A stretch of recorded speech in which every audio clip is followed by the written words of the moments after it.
প্রিয় বন্ধুরা, অনলাইন শিক্ষা কার্যক্রমে তোমাদের ওয়েলকাম করছি। আমি মোহন বিশ্বাস। আজ আমার আলোচ্য বিষয় হিসাব বিজ্ঞান দ্বিতীয় পত্রের দ্বিতীয় অধ্যায় অংশীদারি কারবার থেকে। এই অংশীদারি কারবারে আমরা জানি চুক্তি এর অপরিহার্য উপাদান, কিন্তু যদি এই কারবারে কখনো চুক্তি না থাকে, সাধারণত আমরা জানি 1932 সালের অংশীদারি আইন আমাদের দেশে বা আমাদের বাংলাদেশে চুক্তিপত্রের রূপ হিসাবে বহাল আছে। কিন্তু কখনো যদি কোনো অংশীদারি কারবার এই চুক্তিবদ্ধ সম্পর্কে আবদ্ধ না হয়ে ব্যবসা পরিচালনা করে থাকেন, সেক্ষেত্রে তাদের হিসাব নিকাশের রূপ কেমন হবে তার উপর আমরা আজকে আলোচনা করব। তাহলে আমাদের আলোচ্য বিষয় চুক্তির অবর্তমানে বা অনুপস্থিতিতে, চুক্তির অবর্তমানে অংশীদারি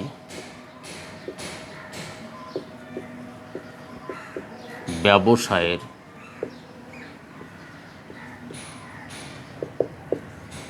হিসাব নিকাশ কেমন হবে?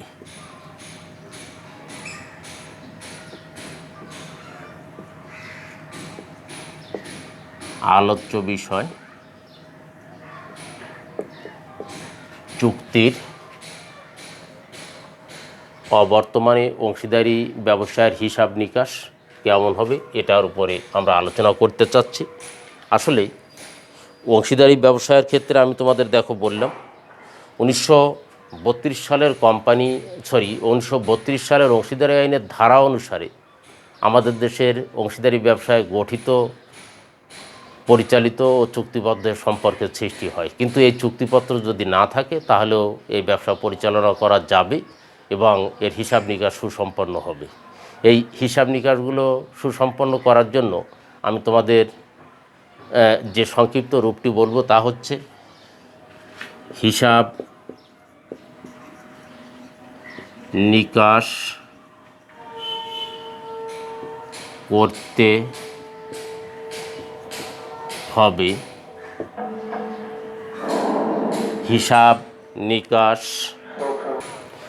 নিকাশ করতে হবে 565 ধারায়। এই 565 ধারা বলতে এখানে কি বোঝানো হচ্ছে? করতে হবে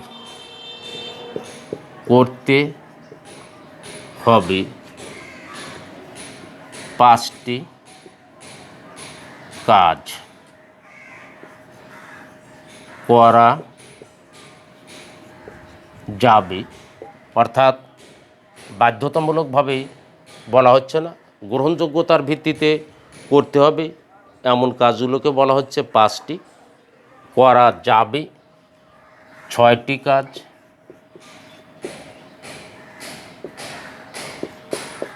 করা যাবে না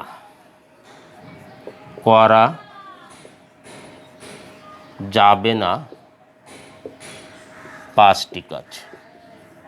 অর্থাৎ অংশীদারি কারবারে চুক্তি না থাকলে আমাদের 5টি কাজ করতে হবে, 6টি কাজ করা যাবে, 5টি কাজ করা যাবে না, যাকে আমি 565 ধারার আওতায় চুক্তির অবর্তমানে অংশীদারি ব্যবসায়ের হিসাব নিকাশ কেমন হবে ব্যাখ্যা দিতে চেয়েছি। অর্থাৎ যদি আমাদের অংশীদারি ব্যবসায় চুক্তি না থাকে, সেক্ষেত্রে আমরা 565 ধারার আওতায় 565 ধারার ছত্রছায়ায়, 565 ধারার ছায়াতলে, 565 ধারার সহযোগিতা নিয়ে আমরা হিসাব নিকাশ সুসম্পন্ন করতে পারব। অর্থাৎ হিসাব নিকাশ সুসম্পন্ন করতে প্রথমত আমাদের 5টি কাজ করতে হবে, 5টি কাজ থেকে বিরত থাকতে হবে, 6টি কাজ করা যাবে। একে তোমরা কেউ কেউ বিকল্পভাবে নিতে পারো। করতে হবে, করা যাবে, করতে হবে, করা যাবে না, করা যাবে। সেক্ষেত্রে আমাদের হতো কি 556, কিন্তু আমরা ছন্দকে মিলানোর জন্য 565 ধারায় এটা করেছি। আমরা প্রথমে জেনে নেব করা যাবে। কয়টি কাজ করা যাবে? অর্থাৎ আমরা 5টি কাজ করা যাবে না, করতে হবে। যে 5টি কাজ করতে হবে, করতে হবে 5টি কাজ, যার এক করতে হবে 5টি কাজের 1 নম্বর জেনে নিচ্ছি, যেটা হচ্ছে চুক্তির অবর্তমানে অংশীদারদের বাধ্যতামূলকভাবে কাজটি করতে হবে।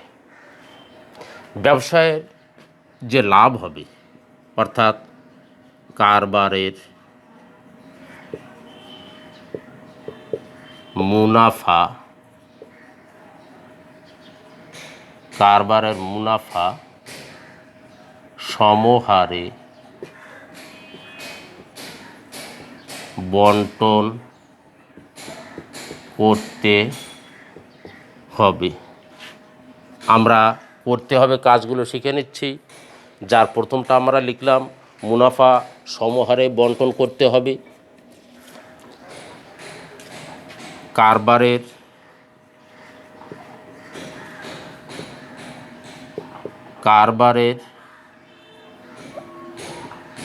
ক্ষতির জন্য ব্যক্তিগতভাবে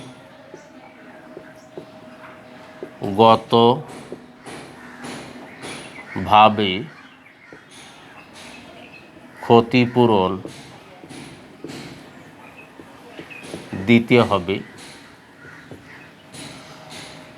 কারবারের ক্ষতির জন্য মানে কি? কোনো অংশীদারের ব্যক্তিগত কারণে যদি ক্ষতি হয়, কোনো অংশীদারের ব্যক্তিগত কারণে ক্ষতি হলে এই ক্ষতির জন্য ব্যক্তিগতভাবে ক্ষতিপূরণ দিতে হবে। সমস্ত অংশীদাররা এই ক্ষতিপূরণ দেবেন না। ক্রমিক 3, সম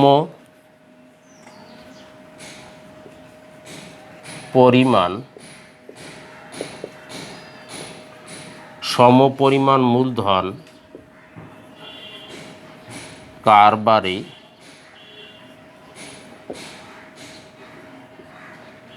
আনয়ন করবেন। সমপরিমাণ মূলধন কারবারে আনয়ন করবেন, অর্থাৎ প্রত্যেক অংশীদার সমান পরিমাণ মূলধন কারবারে আনতে হবে প্রত্যেক অংশীদারকে। ক্রমিক 4, আমরা করতে হবে, ক্ষতিপূরণ দিতে হবে, সমহারে মুনাফা বন্টন করতে হবে, সমপরিমাণ মূলধন কারবারে আনতে হবে। 4 নম্বরে আমরা দেখলাম, সংখ্যাগরিষ্ঠ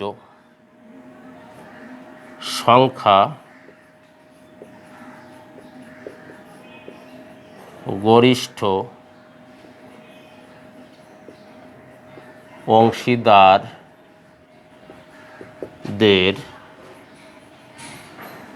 মতামত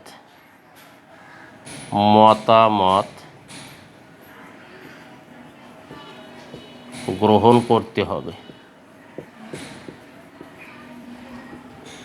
করতে হবে। চুক্তিতে বেতন দেওয়ার কথা থাকতে পারে, মুনাফা বন্টনের কথা থাকতে পারে, সেক্ষেত্রে চুক্তি অনুসারে সেটি বন্টিত হয় বা বন্টন করা হয়। কিন্তু চুক্তি না থাকার জন্য বেশিরভাগ অংশীদার যে মতটি পোষণ করবেন বা বেশিরভাগ অংশীদার যে পদ্ধতিতে মুনাফা বন্টন করতে চাইবেন, বেতন দেওয়া না দেওয়ার ব্যাপারে সিদ্ধান্ত নিতে চাইবেন, তা গ্রহণ করতে হবে। এজন্য বলা হচ্ছে সংখ্যাগরিষ্ঠ অংশীদারদের মতামত গ্রহণ করতে হবে। 565 ধারার করতে হবে আলোচনা হচ্ছে। আমাদের 4টি বিষয় আলোচনা হয়ে গেছে। লাস্ট আমরা যে কাজটি করতে হবে সেটা জেনে নিই। দেউলিয়া অংশীদারের সম্পদ থেকে, ক্রমিক 5, দেউলিয়া অংশীদারের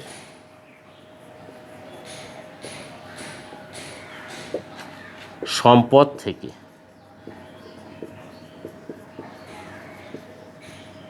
পাওনা আদায় করতে হবে। দেউলিয়া অংশীদারের সম্পদ থেকে পাওনা আদায় করতে হবে। হিসাব নিকাশ করার জন্য আমরা 565 ধারার আলোকে কাজ করছি।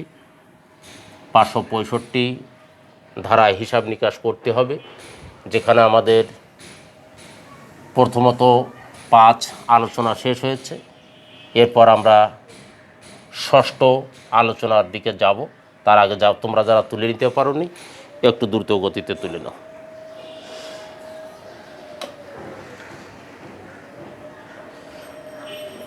তো আমরা দেখেছিলাম আমাদের 565 ধারায় ছিল করতে হবে, করা যাবে, করা যাবে না। এবার আমরা করা যাবে বিষয়টা আলোচনা করে নেব। করা যাবে বিষয়ের আওতায় আমাদের প্রথমে থাকবে করা যাবে, করতে হবে। এখন আমরা করা যাবে বিষয়গুলি জানছি। ক্রমিক 1, সম পরিমাণ উত্তোলন করা যাবে। সম পরিমাণ উত্তোলন করা যাবে অর্থাৎ অংশীদাররা যদি কারবার থেকে নগদ অর্থ পণ্য উত্তোলন করতে চান তাহলে সম পরিমাণ উত্তোলন করা যাবে। সকলের ইচ্ছায় কারবারের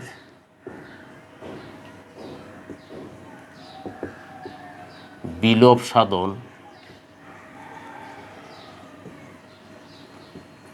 করা যাবে। করা যাবে অর্থাৎ সব অংশীদার যদি একমত হন যে আমরা কারবার পরিচালনা করব না, আমাদের কারবারের কার্যক্রম এখানে শেষ করব, তাহলে এই কারবারের বিলোপ সাধন ঘটানো যাবে। ক্রমিক 3, সদস্যগণ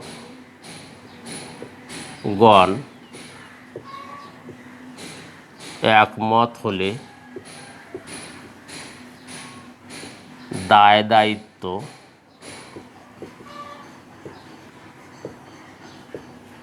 দায়িত্ব পুনঃবণ্টন করা যাবে। পুনঃবণ্টন করা যাবে। এই দায় দায়িত্ব পুনঃবণ্টন বলতে বোঝানো হয়েছে কোনো অংশীদারের উপর একটি দায়িত্ব দেওয়া ছিল, এই দায়িত্ব উনি যদি সুচারুরূপে পরিচালনা করতে না পারেন সেক্ষেত্রে সব অংশীদার একমত হয়ে নূতন আর অপর কোনো ব্যক্তির উপর এই দায়িত্ব দিতে পারেন। নাম্বার 4,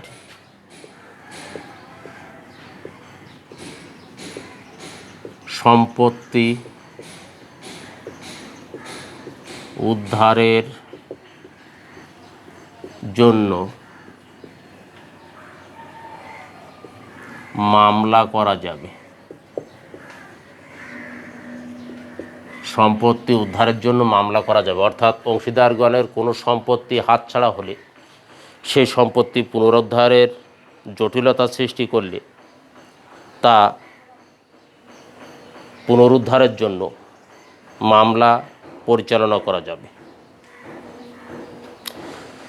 নাম্বার 5, ব্যবসায় পরিচালনায় সবাই অংশগ্রহণ করা যাবে। সকলের পক্ষে একজন, সকলের পক্ষে 2 জন, এমনভাবেও ব্যবসা প্রতিষ্ঠান বা কারবার প্রতিষ্ঠান পরিচালনা করা যায়। আবার সব অংশীদার যদি এমন সিদ্ধান্তে উপনীত হন যে সকলের সম্মতিতে সকলের অংশগ্রহণে ব্যবসা পরিচালিত হবে তাহলে সকলের সহযোগিতায় নিয়ে ব্যবসা পরিচালনা করা যাবে। 6, লাভ ক্ষতি বন্টনে সকলের মতামত গ্রহণ করা যাবে। লাভ ক্ষতি বন্টন করার ক্ষেত্রেও সবার মতামত গ্রহণযোগ্য হবে এবং গ্রহণযোগ্য মতামতের ভিত্তিতে লাভ ক্ষতি বন্টন করা সমীচীন হবে। আমরা দেখেছিলাম চুক্তির অবর্তমানে অংশীদারি কারবারের হিসাব নিকাশ সম্পন্ন করার জন্য আমরা 565 ধারার সহযোগিতা নিয়ে থাকি, যেখানে করতে হবে 5টি, করা যাবে 6টি, করা যাবে না 5টি। এখন আমরা অবশিষ্ট 5টি বিষয় দেখে নেব। করা যাবে না, করতে হবে, করা যাবে। আমাদের শেষ বিষয়টি করা যাবে না। করা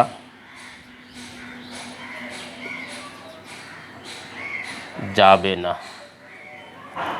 যার ভিতর প্রথমেই অর্থাৎ ক্রমিক একেই আমরা লিখে নেব, সকলের সম্মতি ছাড়া অংশীদার গ্রহণ করা যাবে না। সহজ করে তোমরা লেখো, সকলের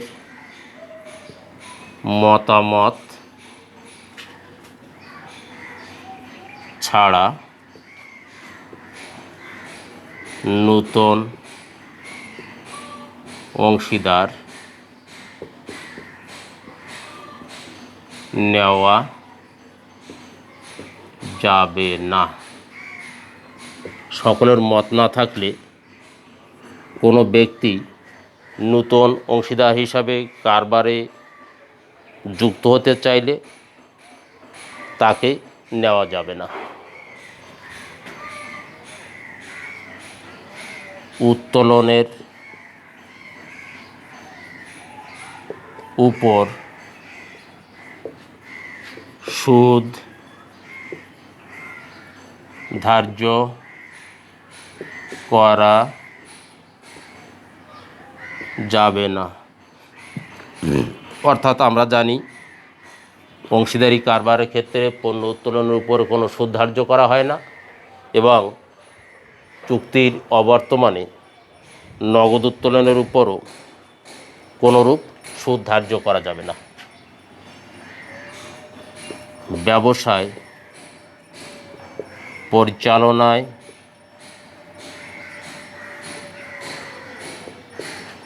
অংশগ্রহণ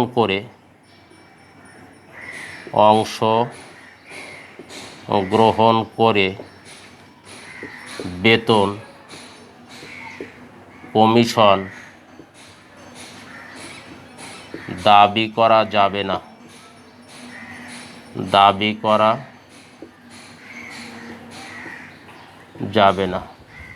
কোনো অংশীদার ব্যবসায় কাজে অংশগ্রহণ করে ব্যবসায়ের কাজ পরিচালনা করে তার জন্যে অতিরিক্ত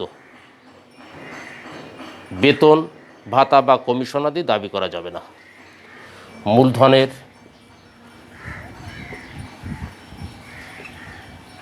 সুদ ধার্য করা যাবে না। অংশীদার কর্তৃক বিনিয়োগকৃত মূলধনের উপর প্রত্যেক অংশীদারই সুদ প্রত্যাশা করেন, কিন্তু চুক্তিতে যদি উল্লেখ না থাকে তাহলে এই মূলধনের উপর সুদ ধার্য করা যাবে না। প্রদত্ত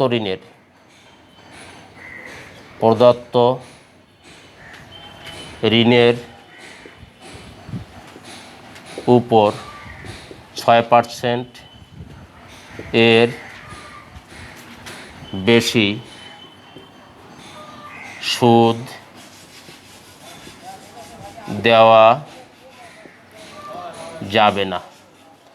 চুক্তিতে উল্লেখ নাই, কিন্তু কোনো অংশীদার ব্যবসায় ঋণস্বরূপ কিছু অর্থ আনতে পারেন। এই ঋণকৃত অর্থের উপরে সুদের পরিমাণ কোনো ক্রমেই 6%-এর অধিক হতে পারবে না। অর্থাৎ যদি এই ঋণের উপরে সুদ দেওয়া হয়, সেই সুদের পরিমাণ হবে 6%। তোমরা চুক্তির অবর্তমানে হিসাব নিকাশের জন্য প্রযোজ্য বিধান হিসাবে করতে হবে, করা যাবে, করা যাবে না, এমন 3টি বিষয়ে 565 ধারায় অর্থাৎ 16টি নিয়ম তোমরা জেনে নিলে। বাসায় আরেকবার দেখো, আন্তরিকভাবে হৃদয়ঙ্গম করার চেষ্টা করো, এমন আবেদন রেখে আজকের ক্লাস এখানেই শেষ করছি। সবাইকে জানাচ্ছি গুড বাই।